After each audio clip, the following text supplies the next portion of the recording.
I remember something like the physical abuse and harassment started happening, where kids would come up to me randomly in the hallway and like slap me in the face and walk off and laugh about it because they knew like I wasn't going to stand up for myself. I never felt like I had it in me to stand up for myself and like use my voice, and I let kids walk all over me because I was so afraid to stand up for myself. I was afraid.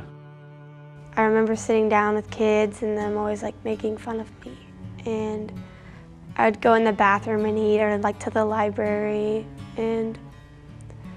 but then there was like a span of like a couple days where like I didn't eat lunch with it like at all. I think a lot of the kids just looking around the room, you know, a lot of them just didn't know what to say, you know, after it. Right. It's a whole processing thing.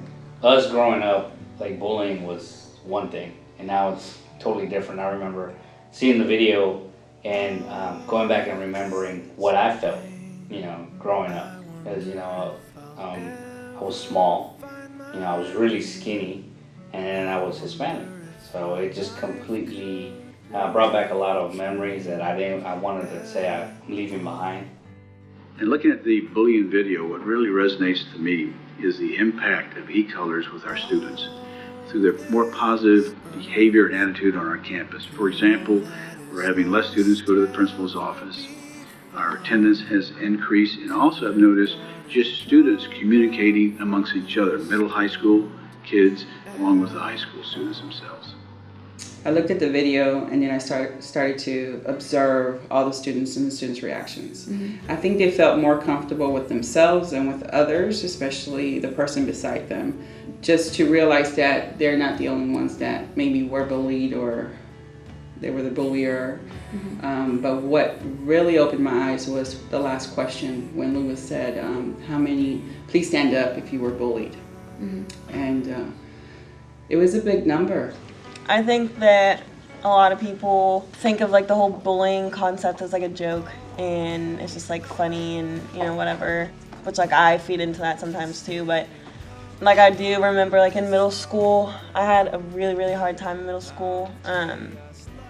Like it got to the point where like people, like girls were like physically abusing me, and like I was doing that to people too, and so I know that like definitely like can take a toll on somebody. And like I ended up when I was 13 like attempting suicide, like what Jeff said, because I just like couldn't handle everything anymore.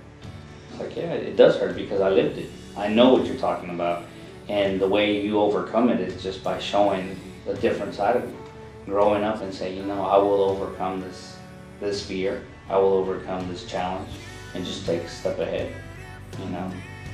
It's wonderful to know that you're going to be able to overcome all the obstacles that are being put in front of you, and you go take a look back and say, you know, I had that obstacle, I'm just changing it now.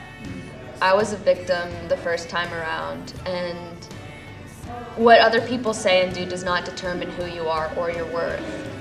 Just keep that in mind, because everybody is worth love and worth loving themselves. And to the bullies, just take a second to examine like why you're doing what you're doing. Like, what do you get out of it? Like, is it power? Is it acceptance? And like, is that really something you need? Like, do you have to put other people through pain to feel like that?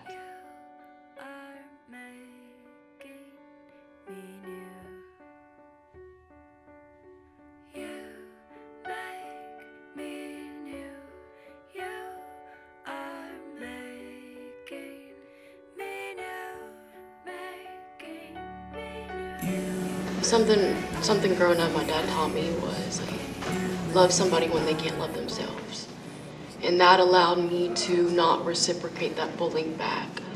And that held me back from bullying back, even though I strongly felt very hurt, and I wanted to, you know, take that revenge.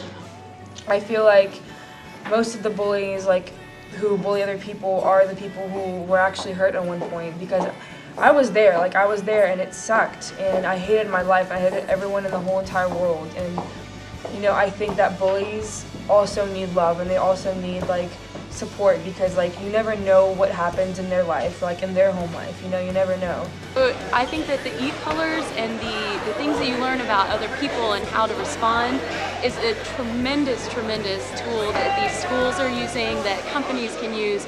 People can use it in their homes, and you can just see the difference in the way the kids respond to each other, because even when there's times that you could see where somebody could laugh at something, instead they applaud. And I think that was truly an amazing, you know, just to see that a video stops and somebody looks a little funny on screen and they cheer for that instead of laughing at that. And I think that that's a true testament to what e-colors can do. And that's the message I want to leave with you about bullying.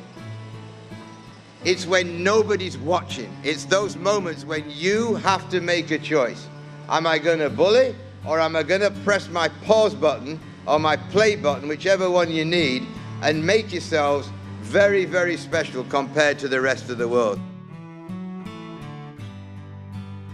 The first step is like changing the way that I am. And then things will go from there, I guess.